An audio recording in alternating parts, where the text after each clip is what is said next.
Episode ke-335. Sementara Baikur menggandong anak bayi King Fu, ia mengangkat bid dewa naga tinggi-tinggi dan memimpin rombongan memasuki kegelapan. Cahaya lembut dari manik itu mengusir gelap di sekitar mereka. Tujuan mereka adalah mencapai pos persinggahan berikutnya dan berlindung di bawah perlindungan dewa setempat. Di dekat peti, naga Kilin menggeram pelan untuk mengumpulkan tenaga. Kinmu melemparkan kuali besar kembali kepada Pangong Shou. Melihat salah satu kakinya hilang, Pangong Shou hanya menggelang. Kuali ini sudah rusak, kekuatannya tak lagi cukup untuk melindungi kita. Untungnya aku masih punya harta lain. Ia menyimpan kuali itu ke dalam karung Touti, lalu mengeluarkan sebuah labu besar setinggi hampir 1 meter.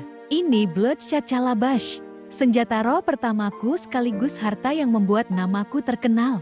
Sudah lama aku tak memakainya. Selama 10.000 tahun aku ingin menyempurnakannya dengan seluruh ilmu yang kupelajari. Tetapi tak pernah berhasil menggabungkan semuanya, karena tak memiliki kaki. Pangong Shou menggandong labu itu di punggung, membuat penampilannya tampak ganjil. Kinmu memasang sarung pisau di punggungnya, memasukkan 2 pisau pemotong babi, lalu berkata, "Sayang sekali. Ambisimu berubah menjadi jalan yang salah setelah kau putus. Asa tak bisa menjadi dewa." Pangong Shou mendengus, "Itu karung Touti milikku. Aku mengambilnya dari istana Emas Walen." Kinmu tak menggubris protes itu. Ia mengeluarkan palu besi besar. Saat dia liriki vital, kepala palu membesar hingga beberapa kali lipat sebelum kembali menyusut. Setelah menyimpannya, ia mengeluarkan tongkat bambu, mengayunkannya beberapa kali, lalu mengikatnya di punggung. Pangong Shou melongo ketika Kinmu terus mengeluarkan kuas, tinta, kertas, gulungan, kantong racun, serta pelet pedang. "Master Kultus Qin, apa kau hendak pindah rumah? Punggungmu bahkan tak terlihat lagi." Kinmu hanya tersenyum sambil melapisi satu demi satu dari 8.000 pedang terbangnya dengan racun. "Dulu, saat baru meninggalkan Great Ruins, aku selalu membawa semua perlengkapanku seperti ini. Memang terlihat kasar, tapi sangat berguna.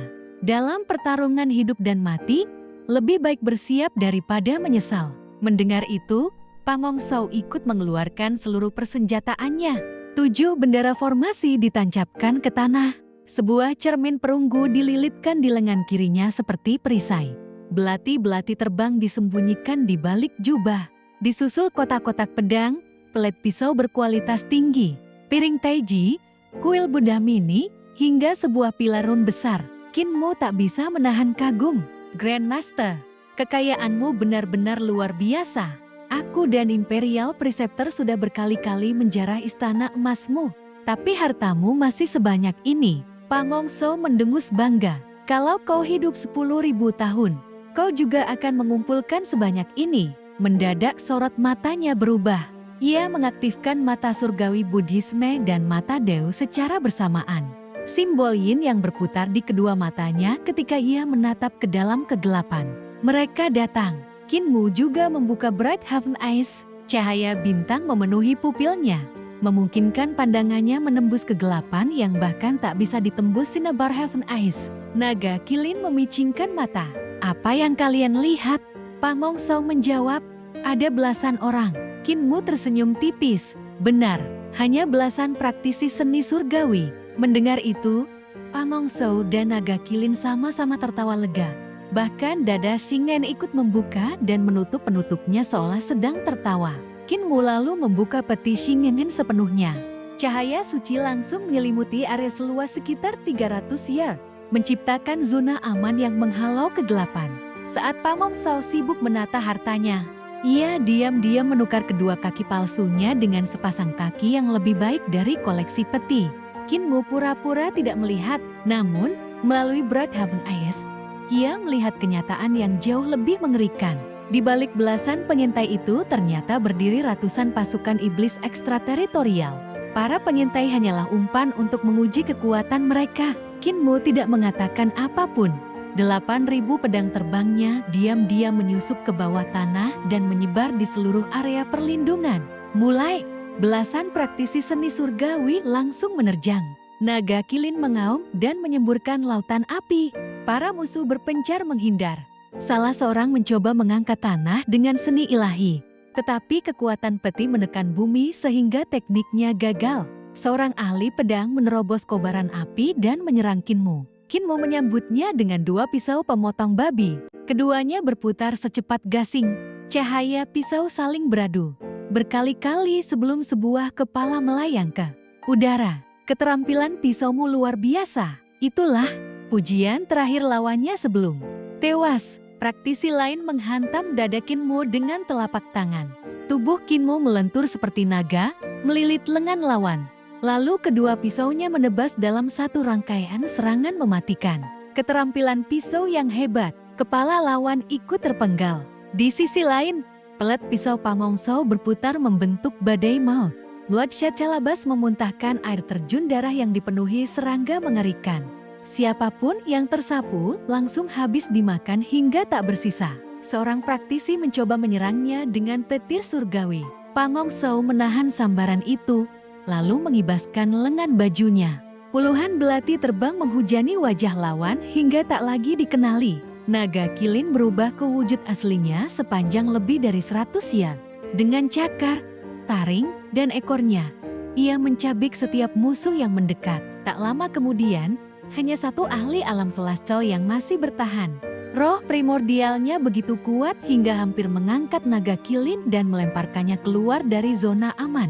Kinmu, Pamongso, dan naga Kilin akhirnya berhasil menjatuhkannya bersama-sama. Pamongso yang terluka segera memasang kedua kaki surgawi baru yang diam-diam ia curi dari peti. Kinmu hanya tertawa. Cepatlah, musuh tak akan memberi kita waktu. Pamongso mengangkat kepala. Bukankah semuanya sudah mati? Tatapannya langsung membeku.